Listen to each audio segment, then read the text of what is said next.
அஸ்ஸலாமு அலைக்கும் ரஹ்மத்துல்லாஹி வபரகாத்துஹு. ஆதம் அலைஹிஸ்ஸலாம் அவர்களின் வாழ்க்கை வரலாறை பற்றி பார்க்கலாம். அல்லாஹு தஆலா ஆதியில் ஆதம் அலைஹிஸ்ஸலாம் அவர்களையும் அவர்களின் மனைவி ஹவ்வா அலைஹிஸ்ஸலாம் அவர்களையும் படைத்து ஸ்வர்க்க லோகத்தில் வாழுமாறு செய்தான்.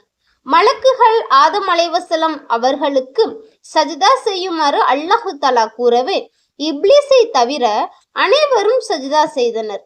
பெருமையினால் மாறு செய்த இப்லீஸ் சொர்க்கத்தில் இருந்து வெளியேற்றப்பட்டான். ஆதம் அலைஹிஸ்ஸலாம் அவர்கள் மீது கொண்ட பொறாமையால் அவர்களை சொர்க்கத்தை விட்டு வெளியேற்ற எண்ணிய இப்லீஸ் சொர்க்கலோகத்தில் உண்ண வேண்டாம் என்று அல்லாஹு தஆலா தடுத்திருந்த ஒரு கனியை உண்ணுமாறு ஆதம் அலைஹிஸ்ஸலாம் அவர்களை தூண்டவே அவர்கள் இருவரும் உண்டனர். இதன் காரணமாகவே அல்லாஹ்வின் கோபத்திற்கு உள்ளாகி அவர்கள் இருவரும் சொர்க்கத்தை விட்டு வெளியேற்றப்பட்டு பூமியில் இறக்கப்பட்டனர்.